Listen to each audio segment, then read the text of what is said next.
Hello and welcome.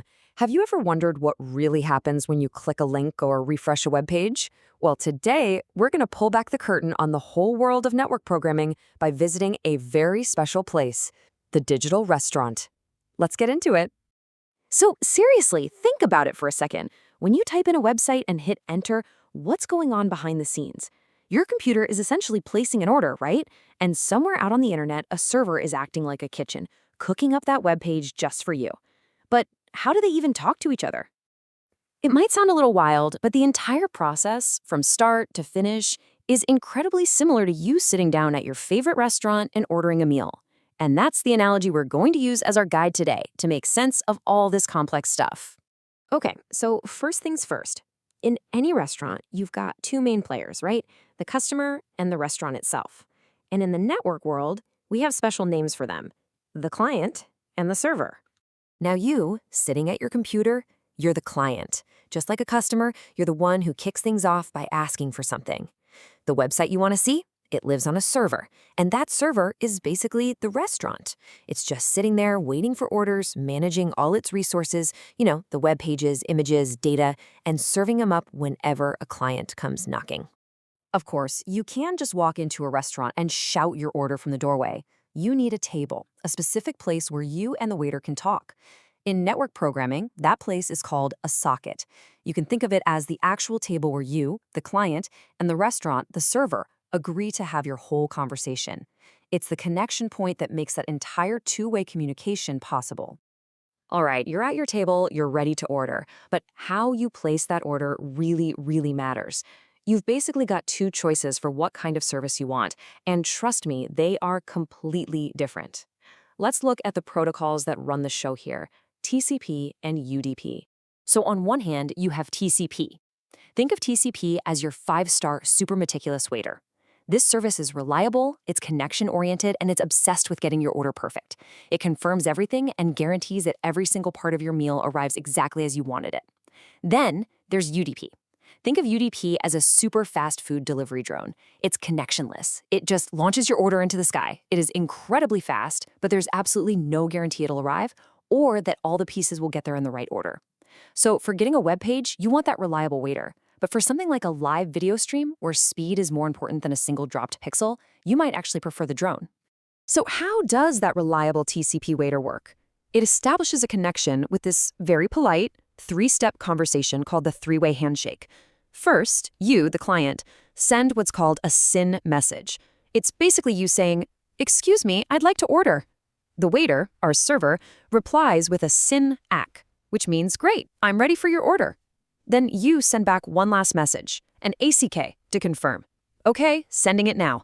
And only after that polite little back and forth does any real information, your actual order, get sent. Okay, great. You've successfully placed your order. But what happens if the kitchen speaks a completely different, super technical language? You need a translator, right?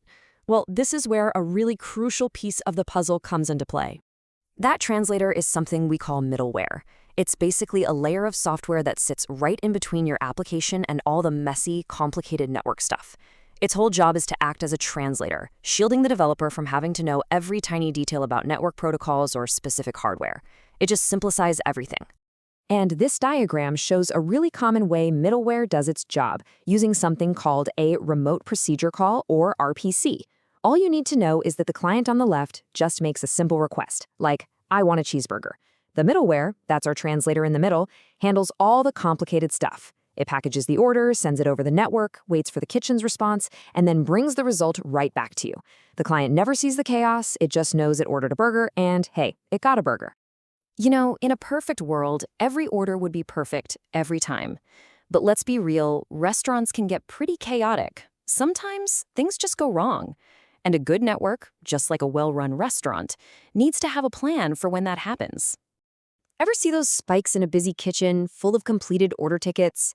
Now, imagine if the cooks never cleared that spike. That's pretty much a zombie process. It's a task that has already finished its job, but its little entry in the system's main to-do list hasn't been cleaned up. It's just hanging around, taking up space. The parent process has to come along and reap these zombies to keep the whole system running smoothly. But what about bigger mistakes? What if your translator, the middleware, sends your order, but because of a network hiccup, it isn't 100% sure the kitchen actually got it right? Well, there are a couple of ways to handle that. To deal with that uncertainty, you've got two main strategies. The first is called at least once. With this approach, your translator just keeps resending the order until it finally gets a confirmation. You are definitely 100% getting your soup, but you might end up with 2 bowls by mistake. The other way is at most once. Here, the translator sends the order just one time.